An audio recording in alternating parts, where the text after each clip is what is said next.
Yo guys, welcome back to the channel, and today I'm going to be showing you how you can connect any Bluetooth headset to your PS4.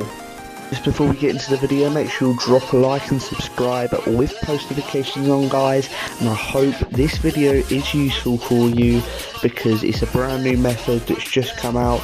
But without further ado, let's get right into the video. So first of all guys, go on the settings tab, then go to devices. Then go to Bluetooth devices, then it will automatically start to search for available devices. Just a quick heads up, I'm going to be keeping this picture on while I explain the rest of the method.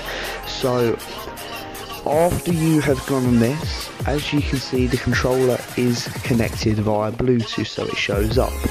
If it has a green dot next to it, that shows that it's connected. So as you can see on the screen, there's deep green dots next to the controllers, that means they're connected.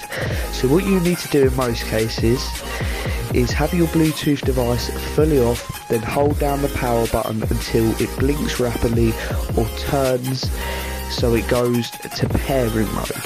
Then you will need to wait for your PS4 to pick up the signal. It shouldn't take any more than a couple of minutes. When the headset shows up, you will want to go on it and press on it to try and connect to the headset.